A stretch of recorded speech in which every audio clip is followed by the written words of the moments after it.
Vamos a continuar, se cortó lamentablemente el webinar, así que por favor retomen el link y los voy haciendo ingresar a todos, ¿sí? Los que estén en espera.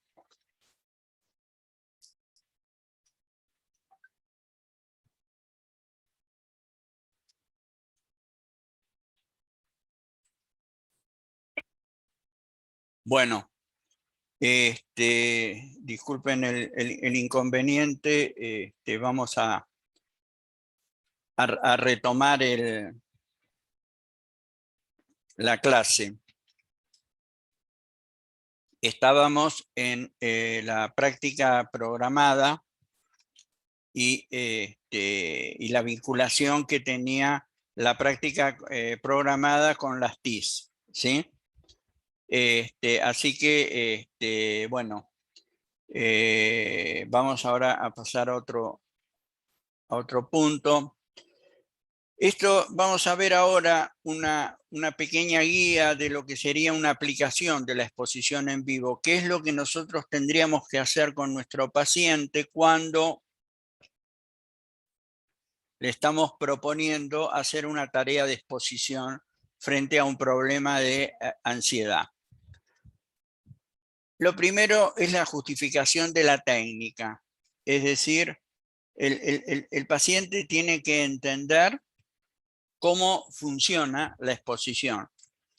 De una manera simple, de una manera didáctica, tenemos que justificar la técnica. ¿Por qué vamos a usar esta técnica? Dentro de las explicaciones que le vamos a dar, obviamente lo que le vamos a decir es que el miedo solamente se va a superar en la medida en que él pueda enfrentar esa situación que él teme. Que esa es la base, el núcleo de la exposición en vivo. Vamos a estar frente a estímulos de distinta clase que a él le provocan temor y de una forma graduada. Por eso vamos a explicar luego, en segundo punto, la graduación de la exposición. Que no se trata de exponer al paciente a una ansiedad que él no puede manejar. Obviamente le vamos a explicar si él ha recurrido a una ayuda profesional es porque él ya ha intentado exponerse, mostrarse a esa situación que teme y no lo ha podido lograr. Por lo tanto, nosotros no vamos a ser necios en que lo vamos a colocar a él en esa situación. Vamos a partir de situaciones que sean mucho más manejables, que le produzcan cierta ansiedad en relación al tema, pero muchísima menos. Por lo cual vamos a hacer una jerarquía de exposición. Le vamos a pedir al paciente, ya sea por su propia exposición o ya sea por una cuestión de digamos, de interrogatorio de parte nuestra, ¿no? Es decir, nosotros le vamos a ir preguntando al paciente, le vamos a ir diciendo ejemplos de situaciones, cómo él las puede sentir. No sé, supongamos que si un paciente nos dice, vamos a seguir con el ejemplo del robo en el restaurante que les contaba hoy. Supongamos que estemos trabajando con el paciente y entonces le vamos a preguntar, y dígame, ¿usted qué teme más?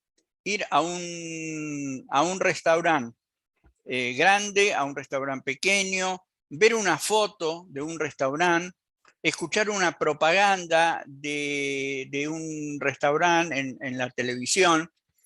Es decir, vamos proponiendo distintas situaciones vinculadas al objeto ansiógeno. Y una vez que hemos hecho una lista de esos, una lista razonable, no necesitamos 100 situaciones, necesitamos 8, 10, 12 situaciones, le vamos a dar una jerarquía a esa exposición, a esa lista. Entonces, en conjunto con el paciente vamos a ir hablando respecto a cuál entiende que de esos ejemplos es más ansiógeno, es menos ansiógeno que el resto, y le vamos entonces dando un orden, una jerarquía. Luego vamos a planificar la duración de la exposición. La exposición siempre tiene que ser lo suficientemente prolongada para que el paciente experimente la ansiedad, pero no tanto como para que lo desborde la ansiedad. Entonces, ahí no hay un criterio cuantitativo, pero sí hay un criterio cualitativo, lo que nosotros tenemos que seguir. ¿Cuánto vamos a hacer durar la exposición? Va a ser en función de cómo es el paciente, en función de que le permita conectarse con la ansiedad. Siempre tenemos que tener presente que cuanto más dure la exposición, más beneficiosa va a ser para el paciente, pero siempre evaluando que el paciente lo pueda tolerar y que no se vuelva una experiencia desagradable para la persona, ¿sí? También vamos a tener en cuenta la velocidad de la exposición, es decir, cómo vamos a ir procediendo, qué tiempo le vamos a dar a todo el ejercicio, ¿sí? En cuanto a la preparación, a la realización, a la conclusión. Vamos a evaluar también la periodicidad de la exposición. Lo vamos a hacer cada vez que venga sesión, la vamos a hacer en casa, entonces le vamos a dar como tarea que lo haga todos los días. ¿Cuál es la regularidad con que se va a exponer el paciente a esa situación ansiógena? ¿Cuáles son las implicaciones de la exposición? Esto es la distracción, que era lo que hoy les hablaba con respecto a la evitación mental. Tratar de explicarle al paciente de que evite la distracción mental, es decir, que no lleve su cabeza fuera de la situación, porque eso no ayuda a la eficacia de la técnica. El nivel de ansiedad durante la evaluación en vivo, es decir, vamos a ir midiendo a lo largo de la exposición cuál es el nivel de ansiedad que tiene el paciente. ¿Cómo lo vamos a medir esto? Lo vamos a medir de distintas formas de acuerdo a los recursos que tengamos. Es decir, hoy en día por favor, todo. Hay algunos equipos que por favor, hay micrófonos abiertos y los pueden apagar porque se filtra en el sonido y interfiere. Los que tienen el micrófono abierto, que por favor lo cierren.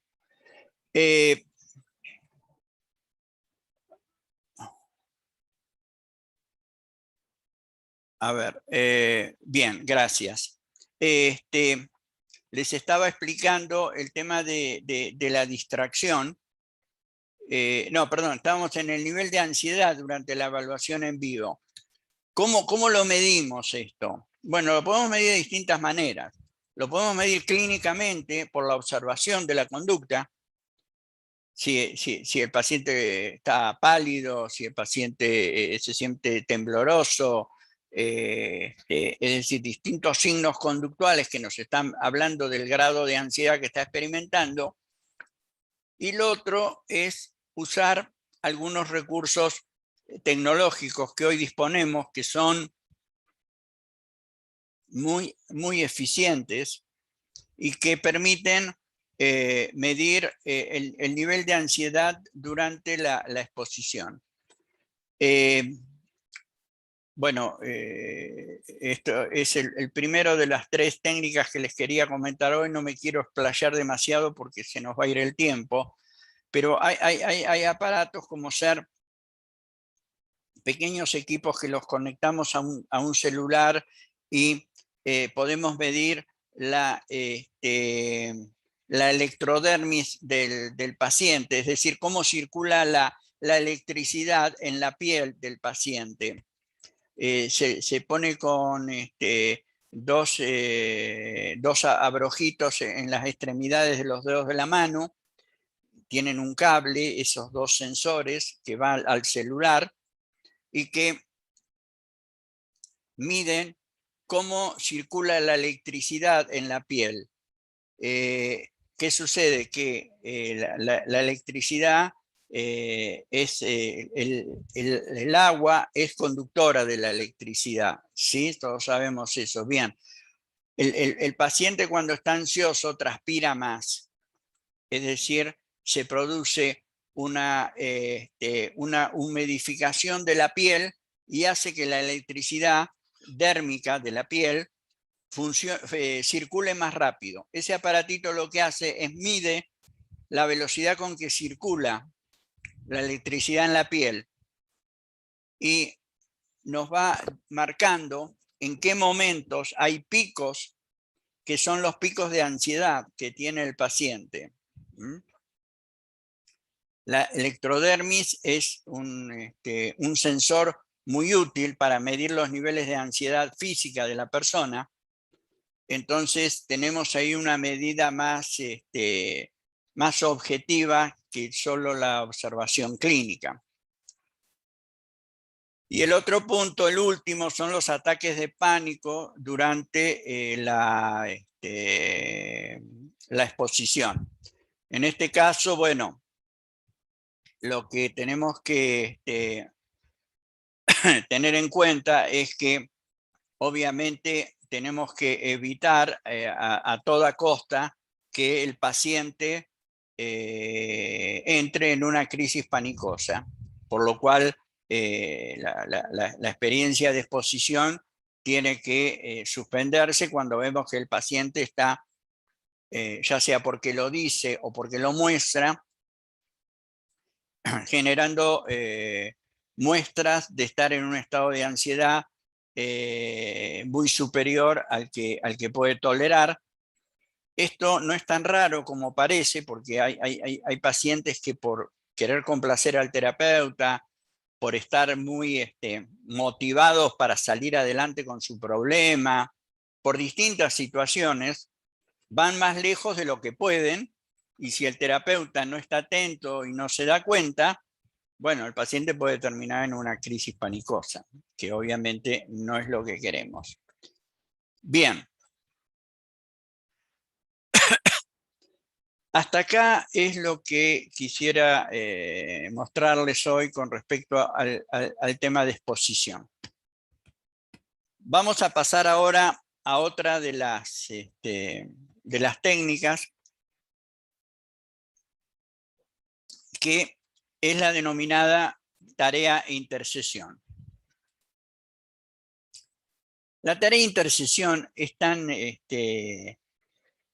propia de las terapias cognitivo-comportamentales y tan importante, tan necesaria, que algunos autores han llegado a decir que no se puede hablar de un tratamiento de terapia cognitiva comportamental si no se utilizan las TIC. ¿Por qué? Porque la utilidad de las TIC tiene varios sentidos. Uno de ellos es el hecho de que permite extender en forma sistemática, en forma muy manifiesta, el trabajo terapéutico. Las TIC nos permiten hacer que la terapia dure 7×24 para el paciente. Es decir, esté los 7 días de la semana en terapia haciendo cosas, ¿sí? Entonces, esa ampliación de los tiempos se cae de maduro del suyo de que es absolutamente importante. ¿sí? Cómo nos amplía la posibilidad de trabajo. También nos marca un posicionamiento.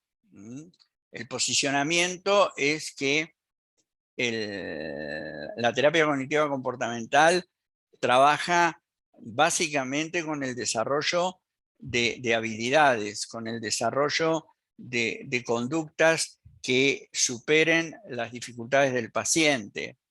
Y entonces, en esta concepción, el aprender tiene un lugar muy importante.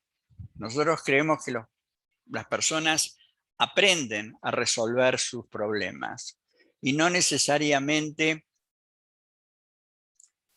necesitan en todo momento de alguien que ¿cómo podría decirlos? Los interpele, los interprete, es decir, la terapia cognitiva comportamental es una terapia que apunta básicamente a lograr una autonomía del paciente, es decir, que el paciente se vuelva su propio terapeuta con respecto a la dificultad que plantea. Y para volverse su propio terapeuta necesita desarrollar habilidades, necesita desarrollar técnicas que le permitan a él implementar formas de afrontamiento y de solución de los problemas que intenta resolver, ¿sí? Entonces, en ese sentido, las TICs dan una ayuda muy, muy grande en ese sentido.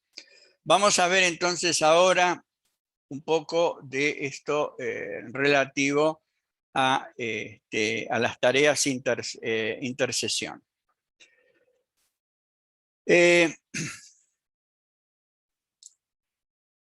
Las tareas intersesión tienen, digamos, una serie de pasos o de momentos, llamémosle, que tienen, digamos, como... A ver, perdón, se me ha ido enseguida lo traemos.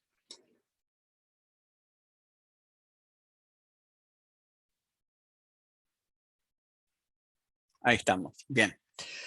Tiene distintos momentos que hacen a esta cuestión del desarrollo de la tarea. El primero de ellos es el seleccionar la tarea. La tarea hay que seleccionarla en base al problema específico del paciente o del cliente. No solo en función de lo que nosotros creemos que tenemos que trabajar, sino en virtud de analizar las posibilidades que tiene de que la lleve a cabo y las creencias que tiene sobre esa tarea. Por lo tanto, es obvio que necesitamos conversar con el paciente respecto de la tarea e ir construyendo lo que podríamos llamar el esquema referencial operativo que va a tener tanto el terapeuta como su paciente en ese momento para esa tarea. Es decir, hay un conjunto de conceptos que tenemos que trabajar con el paciente, donde veamos esto que les estoy diciendo, cuáles son las creencias que tienen sobre la tarea y las posibilidades, porque nosotros le estamos proponiendo al paciente algo que él cree que no lo va a poder hacer, que es una tarea sumamente difícil, es muy probable que fracasemos, ¿sí? O si la creencia que tiene sobre esa tarea, que es una tarea, no sé, supongamos vergonzosa, que le va a dar vergüenza realizar, que le va a sentirse humillado, obviamente esa tarea deja de ser positiva para la marcha del tratamiento. Entonces, Es importante como primer paso tener una charla con el paciente respecto a la tarea que le vamos a ir ofreciendo y a lo que él piensa de esa tarea. Cuáles son las creencias que él tiene respecto a esa tarea, tanto en cuanto a la posibilidad de realizarlas, de hacerla, como en cuanto a las creencias que él tiene sobre la tarea. El segundo momento en una TIS es planificarla con el cliente.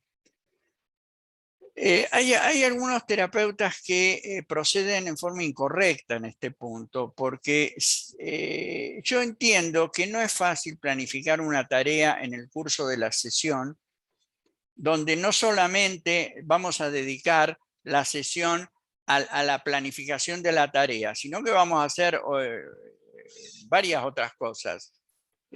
No es tema de este webinar, pero en una sesión de terapia cognitiva comportamental hay varios momentos, hay distintos pasos que son varios y que nos exige un respeto hacia el tiempo importante, porque si nos vamos con uno de los pasos mucho tiempo, nos quedamos sin tiempo para el resto. En general, las sesiones de terapia cognitiva comportamental duran el tiempo estándar de cualquier sesión. Entonces somos un poco esclavos, atados al tiempo de duración, ¿sí? Pero la tarea, bueno, la tenemos que planificar. Una vez que tienen la especificación de cuándo, dónde, con qué frecuencia y duración, le preguntamos al cliente que califique el grado de confianza de 0 a 100 con la que cree que van a intentar empezar la tarea. Es decir, llegar a los detalles de la tarea es difícil, porque nosotros no le decimos al paciente qué hacer, sino le preguntamos. ¿Me entienden? Es decir, nosotros cuando proponemos una tarea, supongamos un paciente que está consultando por una ansiedad social y le decimos, supongamos nuestro paciente José, le decimos a José, bueno José, yo creo que llegamos al momento donde hay que poner en práctica algunas de las habilidades que hemos conversado, que hemos visto que a usted le cuesta, como puede ser iniciar una conversación con una persona que no conoce. Entonces, para esta semana he pensado en que una de la tarea que podíamos elegir es el inicio de conversación con una persona que usted nunca ha tratado. Entonces, ¿cómo piensa usted que podría hacer esta tarea? ¿Cómo podría generar un encuentro con una persona que usted no conoce? ¿Cómo podría iniciar una tarea, una conversación? Es decir, empezamos a tratar con el paciente cómo vamos a construir la tarea, pero no le sacamos un papelito, una hojita y decimos, bueno, José, para la semana que viene usted va a conversar con una persona que no conoce. Lo primero que va a hacer es, va a ir al almacén de la esquina de su casa y si hay ahí alguna persona con la que suelen nunca hablar, va a entablar un diálogo. Va a preguntarle por el precio de algún producto. Es decir, nosotros no partimos de ahí para construir la tarea. La tarea es una tarea colaborativa, es una tarea entre el paciente y el terapeuta, donde la vamos armando en la sesión. Yo lo que suelo hacer, a pesar de que hace muchos años que hago este trabajo, suelo planear la tarea en su marco general en mi casa y tener ya definido algunos puntos, algunas preguntas para hacerle a mi paciente respecto de algunas variables que van a tener esa tarea, para agilizar, para darle un poco más de rapidez a la construcción de la tarea, ¿sí? Generalmente la tarea en una sesión no disponemos más de 10 minutos, 15 minutos como mucho para construir la tarea. nosotros nos tenemos que asegurar que el paciente haya entendido lo que tiene que hacer. Para lo cual, ¿qué vamos a hacer? Le vamos a preguntar, bueno, José, contame cómo vas a hacer la tarea entonces, esta que nos propusimos en la semana. ¿Qué vas a hacer primero? ¿Qué vas a hacer después? Etcétera. Entonces nos aseguramos que José sabe lo que tiene que hacer. También nos vamos a asegurar para que ambos sepamos lo que acordamos con respecto a la tarea. ¿Qué es lo que hacemos? Anotamos. Tanto José como yo anotamos en qué consiste la tarea y los distintos pasos que tiene. Siempre en terapia cognitiva usamos un cuadernito, tanto el paciente como el terapeuta tienen su propio cuadernito de anotaciones, donde van anotando cosas como estas, por ejemplo, ¿no? Que quede escrita la tarea. El punto 3 es revisar la tarea. Es importante en cada sesión revisar la tarea, porque si no se realiza, el sujeto desvaloriza la tarea y a sí mismo. No cuánto hicieron, sino lo que hicieron. Esto es fundamental. Nunca podemos dejar de revisar una tarea. Si se nos fue el tiempo, bueno, lo lamento, tendrá que esperar el paciente siguiente, achicaremos otros momentos de la sesión, pero el paciente que hizo su trabajo en la semana, que se expuso, que cumplió con lo que había dicho que iba a cumplir, bueno, ese paciente no puede ser dejado de lado. Es decir, es muy negativo para la terapia no revisar la tarea. No sirve decir, uy, se nos fue el tiempo y mira, dejamos la tarea la semana que viene, lo primero que hacemos es revisamos la tarea que teníamos para hoy. Eso tampoco sirve. La tarea tiene que ser revisada en la sesión siguiente con un cierto tiempo de consideración para su análisis, ¿sí? La tarea de intercesión es un elemento muy, muy valioso porque implica que podamos evaluar distintos aspectos de la tarea que va haciendo el paciente, ya no entre las semanas, sino la tarea que va haciendo con respecto a su propio tratamiento, es decir, en cuánto está identificado con los objetivos del tratamiento, cuánta intención positiva le pone a su terapia. Es decir, hay muchos aspectos que podemos evaluar de acuerdo a lo que el paciente vaya haciendo en el curso del desarrollo de las TIC. Entonces, nos sirve para evaluar, obviamente, la tarea específica que le dimos y también nos sirve para evaluar la marcha de la terapia y las actitudes funcionales o disfuncionales que el paciente tiene hacia la misma.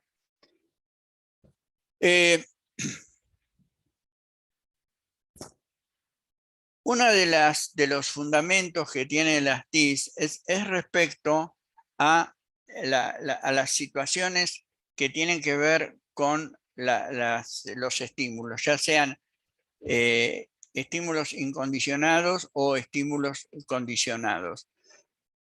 Los procesos de condicionamiento clásico son evidentes en las TIC cuando son usados en el tratamiento de los desórdenes de ansiedad, particularmente cuando el objetivo es exponer y desensibilizar sistemáticamente al cliente sobre un objeto o una situación que provoca una respuesta ansiosa. Bueno, este sería de todo lo que estuvimos hablando en la primera parte del webinar respecto a la exposición.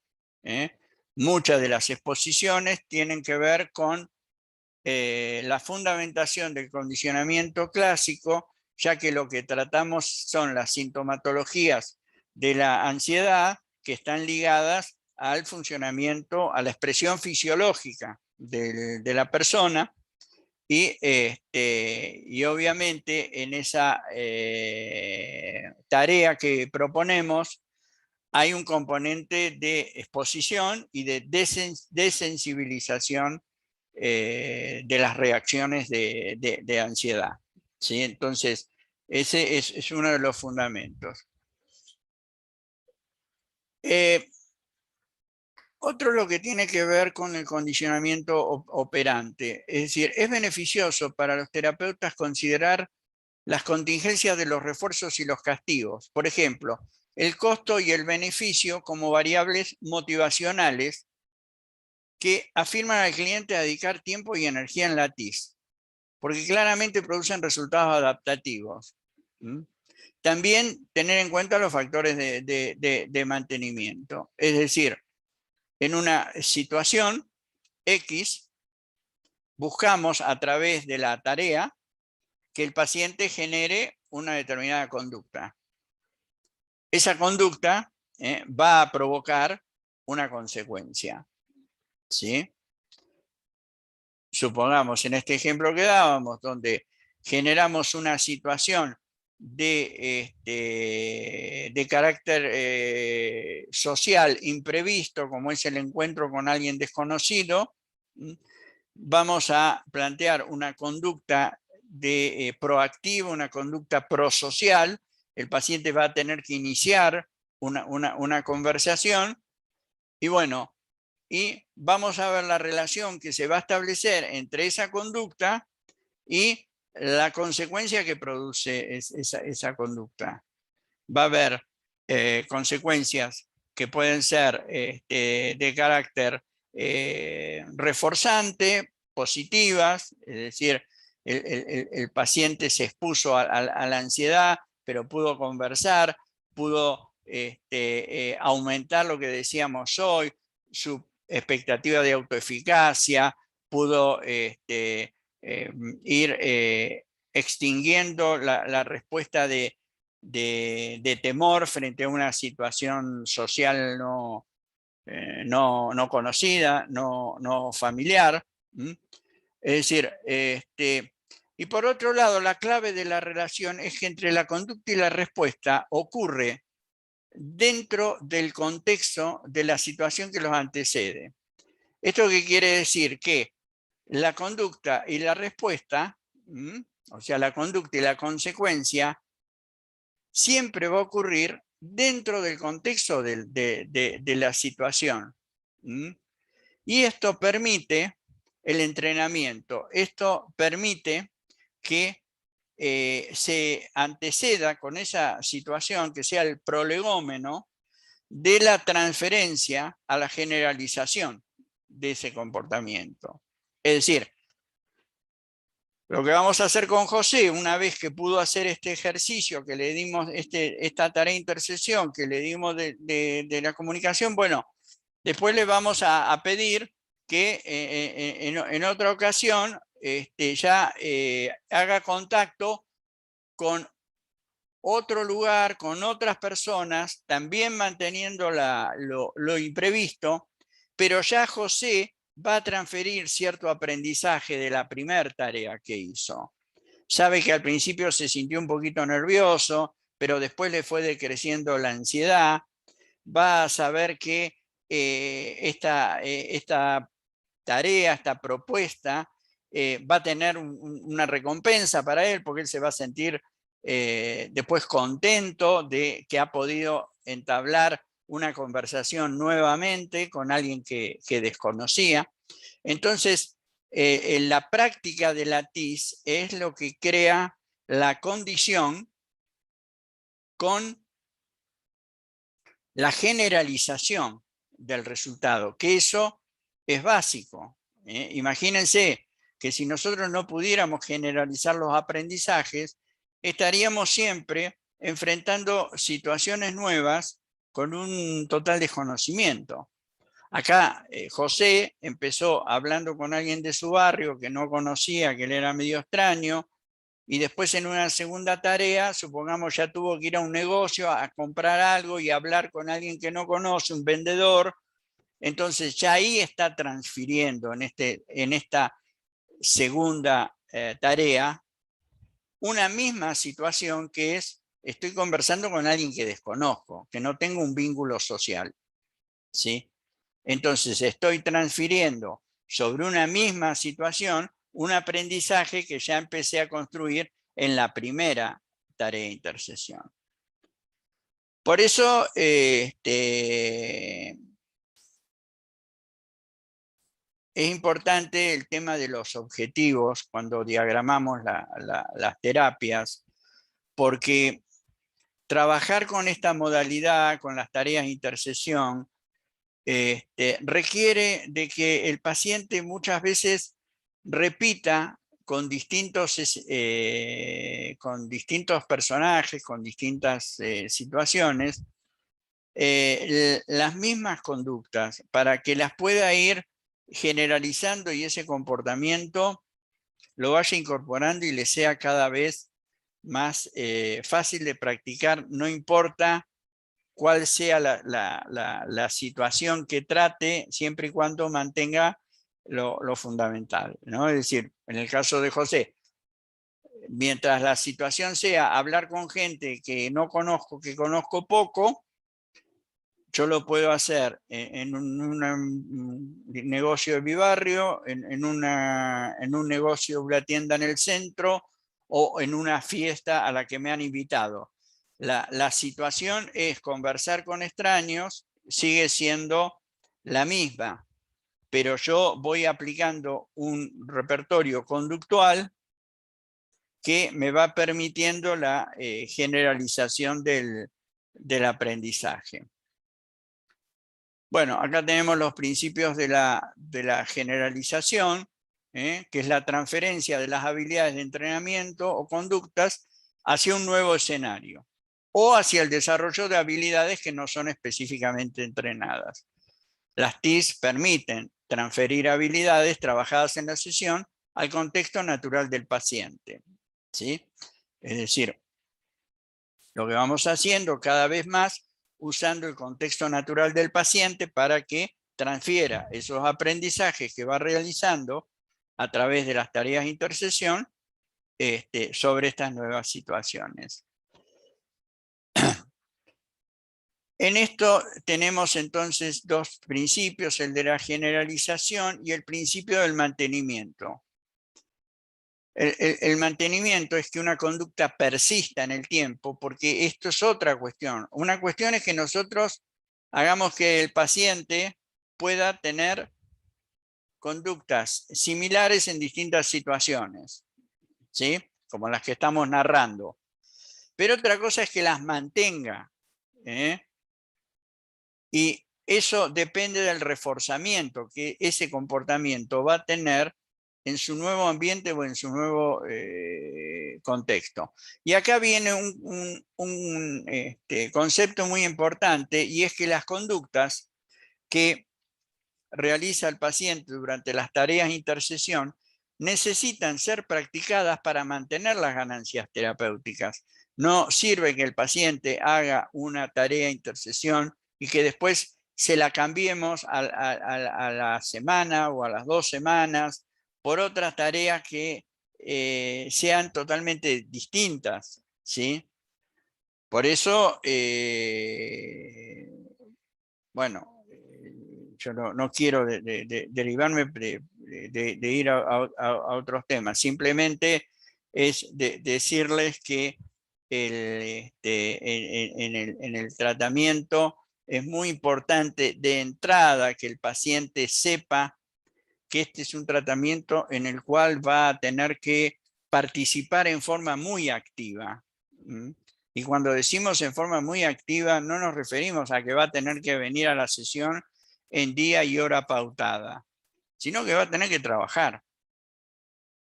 Por eso es importante en las primeras sesiones mostrar mucho del trabajo empírico de la terapia, del trabajo colaborativo y del lugar activo que tiene el paciente en este tipo de terapias, ¿sí?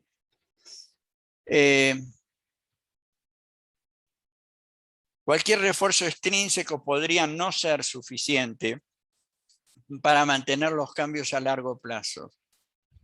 Es más probable que se beneficien gracias a actividades que funcionan claramente como recompensas intrínsecas en términos de reducción de experiencias de malestar y que permiten el incremento de experiencias de afecto positivo. O sea, esto lo que quiere decir es que el refuerzo extrínseco, el refuerzo que la persona obtuvo en la tarea de intercesión y que le vino de afuera, digamos, le vino del exterior, por ejemplo, la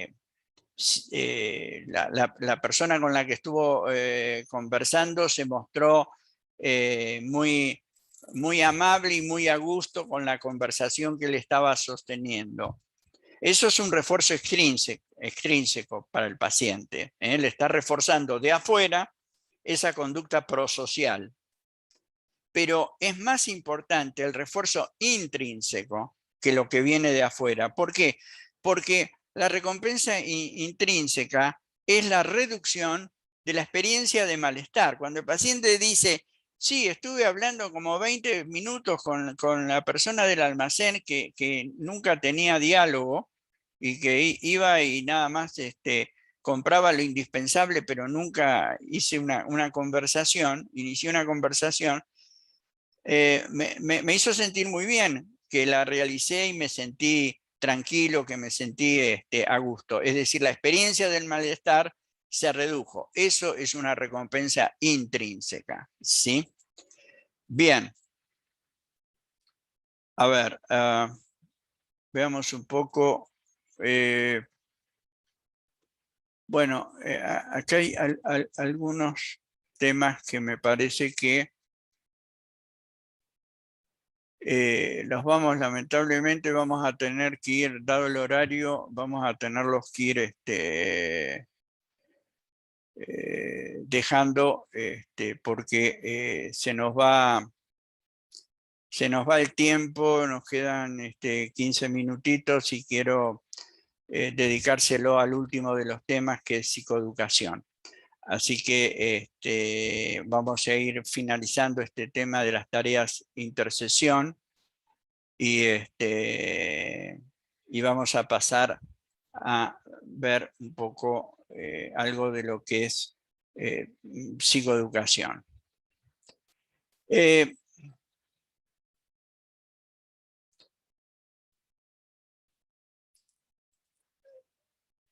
Vamos a ver cuál es el fundamento de un programa psicoeducativo.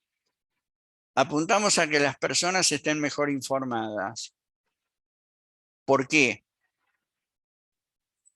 Por varias razones. Una es que queremos que las personas sean capaces de mantener adherencia al tratamiento, es decir, que no deserten. Para no desertar tienen que entender lo que les está sucediendo, cómo funciona el problema que la persona tiene. Que estén más motivadas para desarrollar un estilo de vida que atenúe los factores de riesgo de eso que le está sucediendo. ¿Esto qué quiere decir? Que entiendan que hay estilos de vida que pueden, formas de comportarse, que pueden ser útiles para decrecer las dificultades que el paciente experimenta, o otros estilos de vida que pueden ser más proclives a aumentarle las situaciones. Por ejemplo, si una persona tiene un nivel de ansiedad muy alto, un nivel que generalmente se le transforma en una sintomatología, lo que vamos a proponer es que se comporte, que haga cosas donde los factores de riesgo que están implícitos, ¿sí?, sean los menos posibles. Por ejemplo, para una persona que sufre un trastorno de de ansiedad y donde está permanentemente anticipando situaciones catastróficas, ¿qué es lo que vamos a proponer? Que bueno, que construya situaciones donde pueda modular, donde pueda regular su ansiedad. Por ejemplo, si la persona es una persona que esa ansiedad le lleva a estar preocupada, que desarrolle acciones que anticipen esa preocupación. Por ejemplo, si la persona va a ir a pescar al día siguiente, bueno, le vamos a decir que siempre trate de ver el pronóstico del día y que en caso de que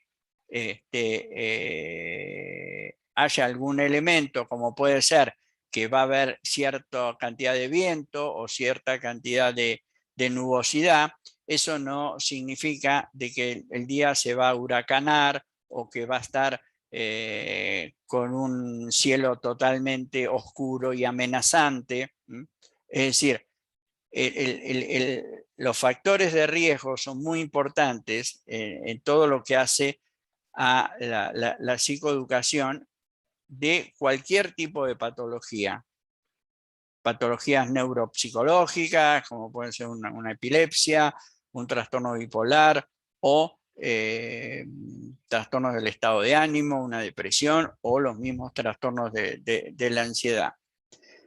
Y mostrarle a la persona de que tiene la capacidad de aprender. ¿Esto qué significa de tener la capacidad de aprender? Y significa de que puede desarrollar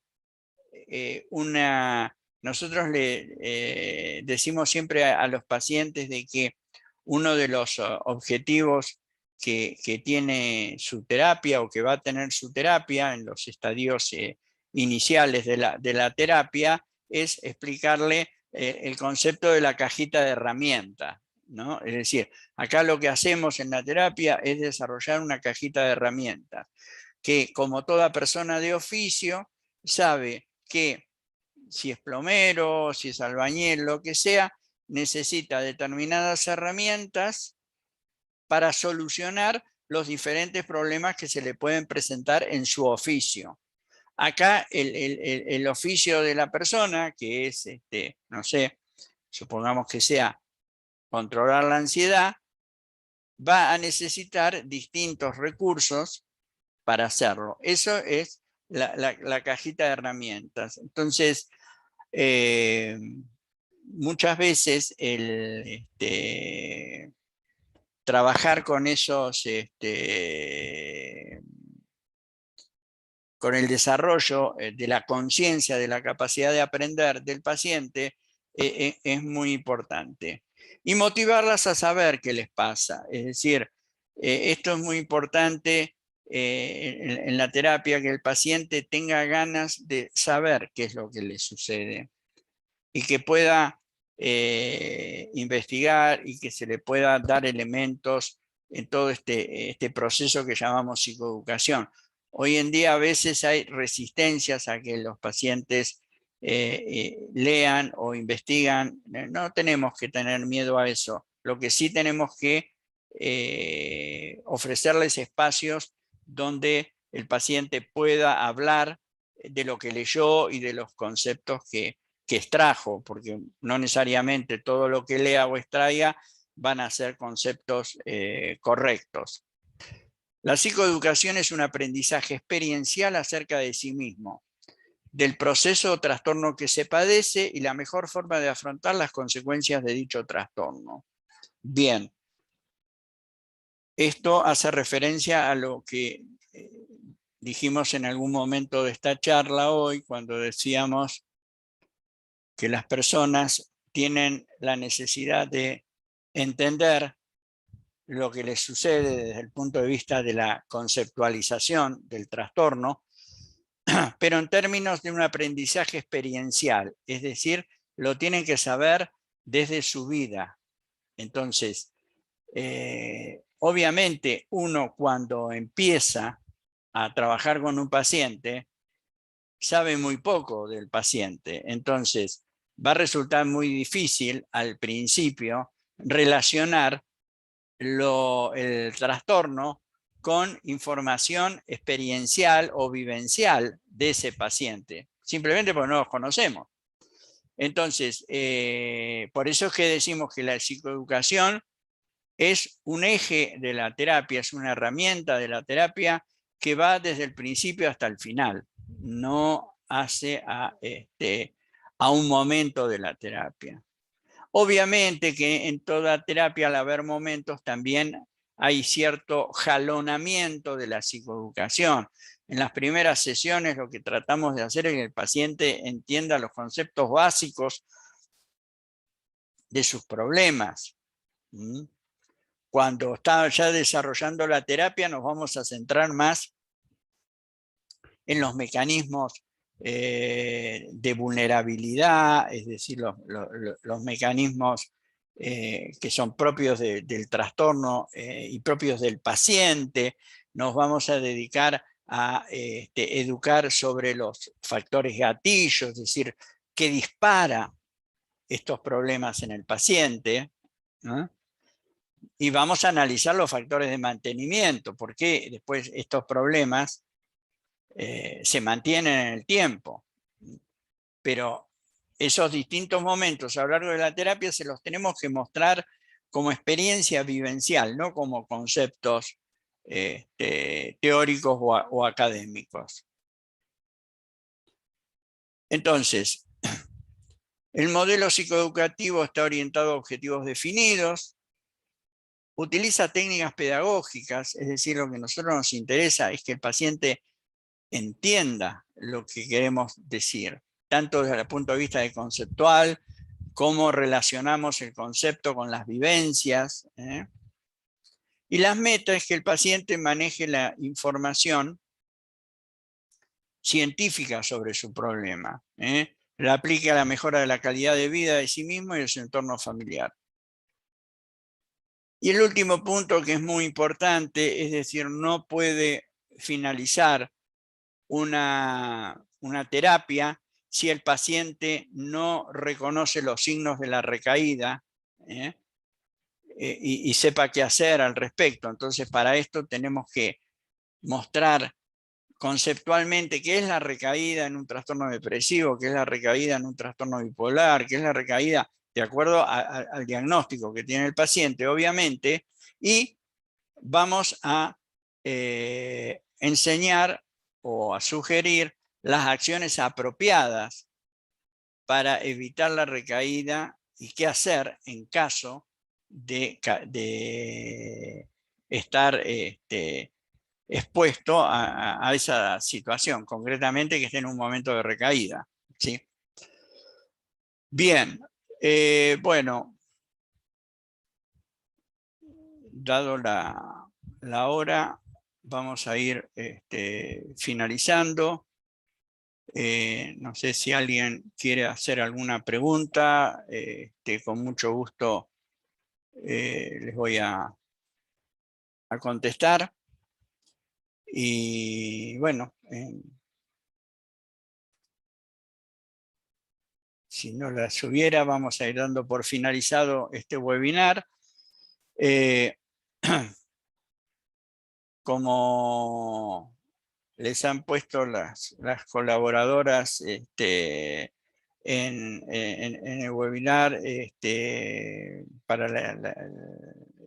el WhatsApp, este webinar va a estar grabado, supongo que está grabado en dos partes por el problemita que tuvimos del corte, pero va a estar subido al canal de Cambio de Hábitos en YouTube a partir de este fin de semana, o sea, para el día lunes.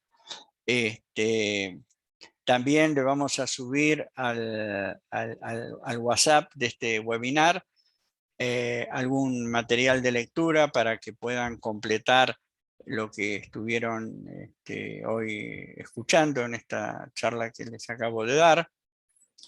Y bueno, y por último, invitarlos a que participen de de los próximos seminarios, de los próximos, perdón, webinars que vamos a estar ofreciendo siempre en esta misma modalidad, que, bueno, que esperemos que sea del agrado de ustedes, que les sirva.